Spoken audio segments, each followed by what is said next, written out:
Hello and welcome to Indus News live from Islamabad. I'm Jawad Tehami and these are the headlines.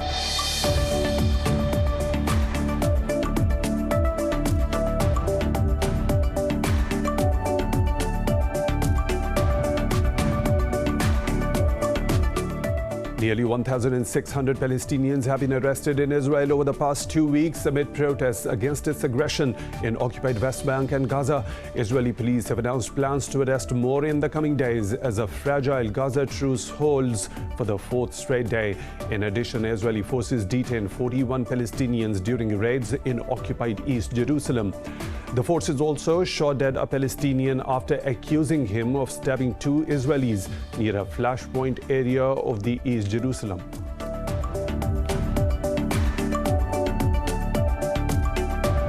Iran has extended a monitoring deal with the International Atomic Energy Agency for a month. In a briefing, the IAEA chief Rafael Grossi said the new agreement will run through June.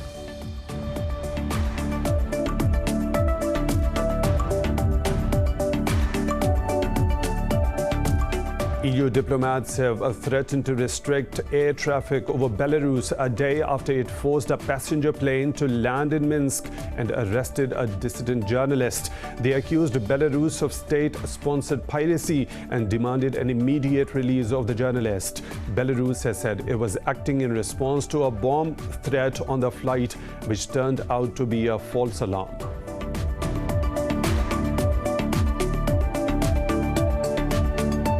India has become the third country to record more than 300,000 deaths from COVID-19. The country's case load is well in excess of 26 million, second only to the US. In Pakistan, the virus has claimed 57 lives and infected more than 3,000 people in the past 24 hours. Globally, there are nearly 3.5 million fatalities and more than 166 million cases.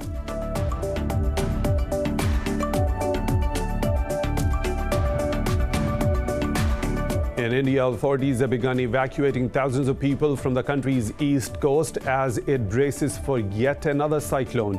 Yas, the second storm to hit India in a week, is set to turn into a severe cyclone with wind speeds of up to 177 kilometers per hour. According to the Met Department, the storm is likely to make landfall on Wednesday near the border between Odisha and West Bengal states.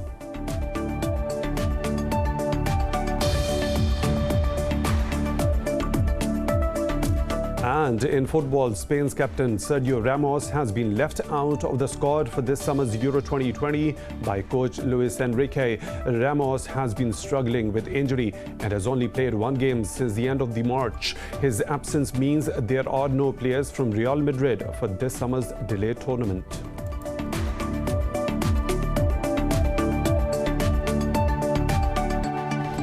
Those were the headlines and detailed stories. Right after a short break, stay tuned.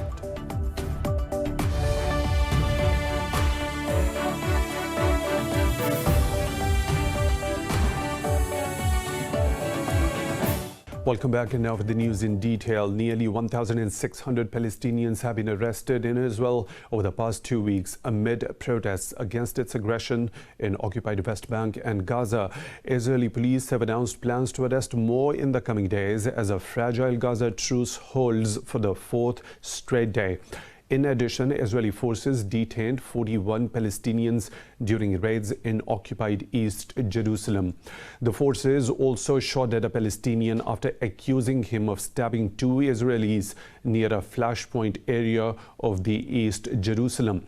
Meanwhile, Egypt's Foreign Minister Sameh Shoukry met with Palestinian President Mahmoud Abbas in Ramallah to discuss a possible revival of the peace process.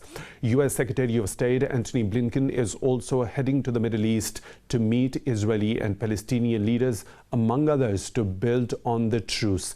The last week's ceasefire was reached after 11 days of an Israeli military campaign that killed nearly 250 Palestinians. Iran has temporarily extended its nuclear monitoring deal with the International Atomic Energy Agency for a month.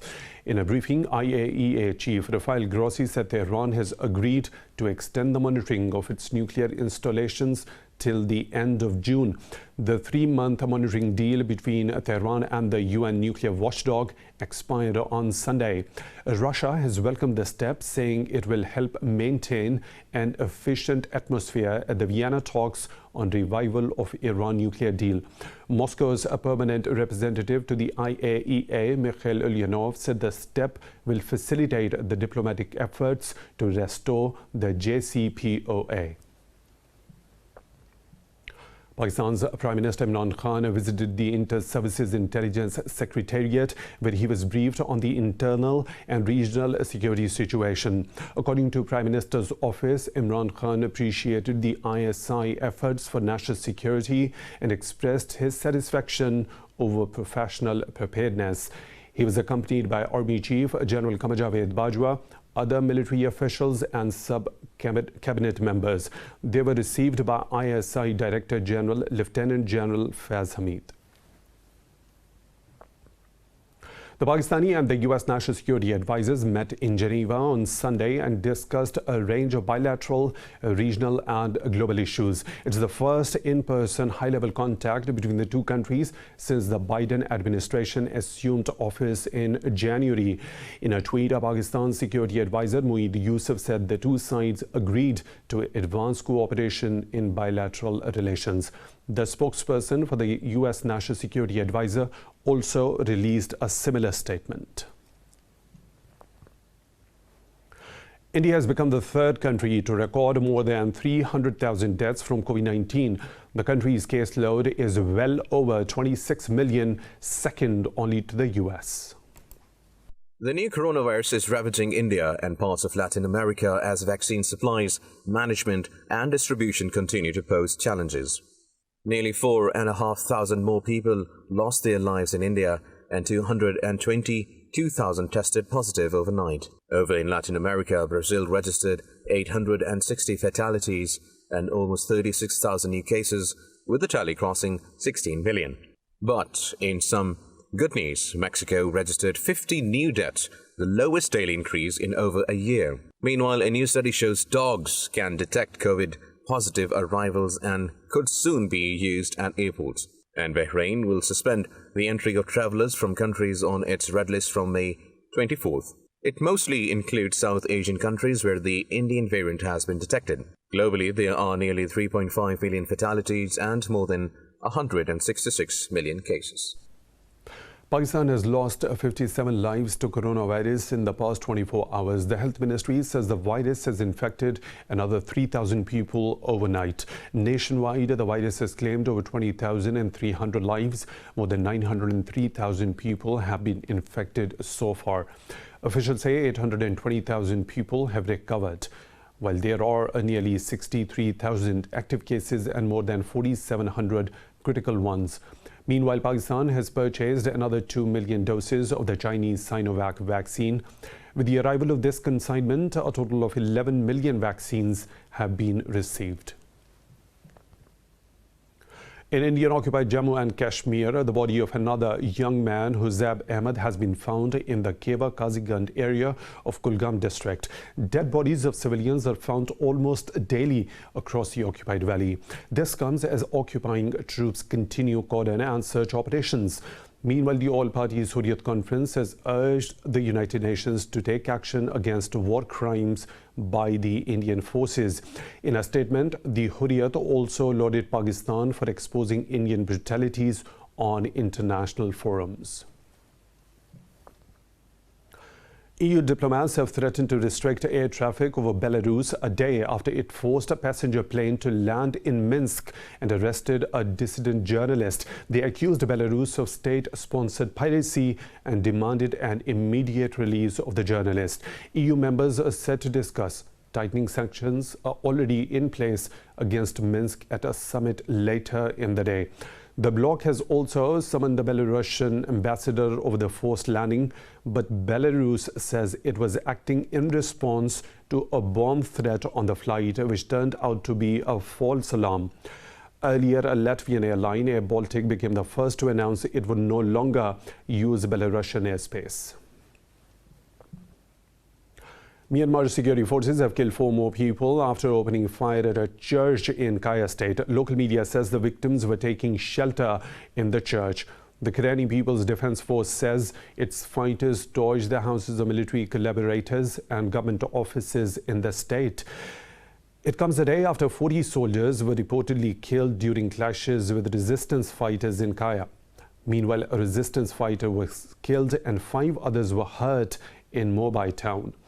Anti-coup protests continued despite the killing of 819 people in the military's crackdown on dissent. Russia has accused the US of violating the New START arms control treaty by surpassing the limits imposed by the accord. The foreign ministry said the number of US nuclear launchers and bombers was above the set limit. Last year, the New START treaty was extended bilaterally by the US and Russia. It limits the number of strategic nuclear warheads, missiles and bombers that Moscow and Washington can deploy. The treaty was originally signed in 2010 between both states in a bid to further reduce strategic offensive arms. More stories to follow, but right after a short break. Stay tuned.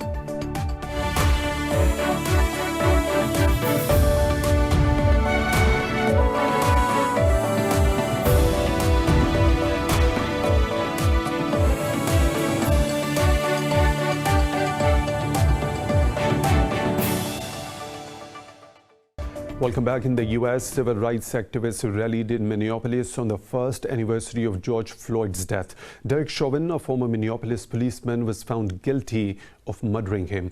Protesters, including Floyd's family, called for police reform at the event called 1 Year What's Changed. Many people in the crowd carried signs with pictures of Floyd and other black people killed by police. Reverend Al Sharpton called for a just sentence for Chauvin, who is scheduled to be sentenced on June the 25th. Last month, a jury found him guilty of 2nd and 3rd degree murder and manslaughter. Ethiopia has accused the US of meddling in its affairs after Washington announced visa restrictions on its officials involved in the Tigray crisis. This comes a day after the US Secretary of State said Ethiopian officials took no meaningful steps to end hostilities in Tigray. Antony Blinken also announced restrictions on economic and security assistance over alleged human rights abuses.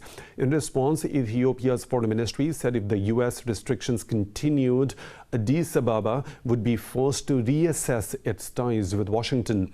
Ethiopia has come under increasing global pressure to demonstrate accountability as reports of atrocities in Tigray mount. Earlier, the EU suspended budget support payments amid reports of mass killings of civilians in the northern region. In India, authorities have begun evacuating thousands of people from the country's east coast as it braces for yet another cyclone. Yas, the second storm to hit India in a week, is set to turn into a severe cyclone with wind speeds of up to 177 kilometers per hour. According to the Met Department, the storm is likely to make landfall on Wednesday near the border between Odisha and West Bengal states. Last week, Cyclone Tokte hit India's west coast, killing more than 150 people and leaving a trail of destruction. In the Democratic Republic of Congo, at least 15 people have died as Mount Congo erupted and torrents of lava poured into villages after dark. It buried hundreds of houses before halting just short of the city of Goma. A government spokesperson says 17 villages were hit and 3 health centers, a primary school and a water pipeline were also destroyed. According to UNICEF, over 170 children are feared to be missing and 150 others separated from their families. Meanwhile, the International Federation of Red Cross says between 3,000 and 5,000 people fled to Rwanda. The eruption was caused when fractures opened in the volcano's side, causing lava flows in various directions.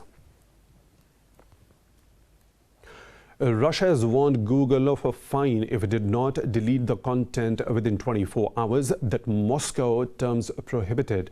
The move is a part of a push by Moscow to rein in Western tech giants and beef up internet sovereignty. Moscow has already placed a punitive slowdown on U.S. social network Twitter for not deleting banned content. A Russian communications watchdog said it had sent thousands of calls to Google to remove illegal information. It added that a repeated offense would be punishable by a fine of up to 10% of the company's total annual revenue. In China, a rare and giant panda is set to make its debut at a breeding base in Shaanxi province. The 12-year-old male is now the world's only captive brown panda. The brown and white animal was found in the Foping Nature Reserve in 2009. Chi Shei was admitted to the Chin Ling Research Center in 2014. Located at the northern foot of the Chinling mountain range, the center is China's third giant panda research hub. It features dense vegetation, offering a highly suitable environment for pandas. It's time for a short break. We'll be back with more stories. Stay tuned.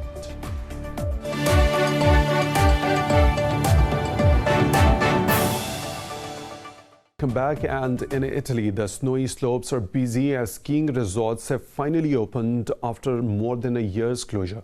Details in this report. These skiers on the slopes of Passo del Tonale are very happy as they are finally able to glide in the snow. The country's ski resorts had been closed since the outbreak of coronavirus in February 2020. The government promised several reopening schedules, but they were later cancelled at the last minute. 6 resorts were initially expected to reopen in February, but the all-amateur skiing was once again shut down until March. It's okay. We are outside. If the situation next year is similar, it will be necessary to think of solutions for the gatherings on the cable cars. But with a little education from everyone, I think we can do it. Though there is not much time left for the skiing season as the temperatures rise, still many enthusiasts are overjoyed to be back on their skis. It is a strange feeling because we are now in the warm season. We are in spring, but we go to the slopes. At night it snows and in the morning there are perfect weather conditions. I must say that I'm very happy to be able to ski these days. The country has been relaxing the coronavirus restrictions slowly, with indoor dining expected to restart in mid-June.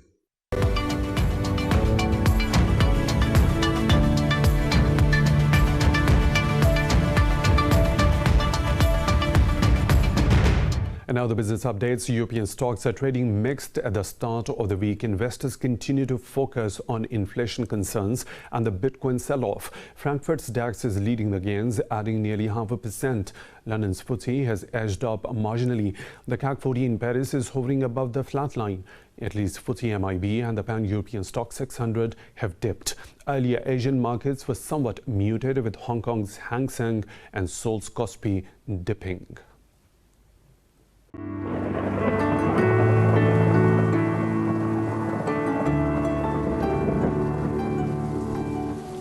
And now the weather situation from around the globe.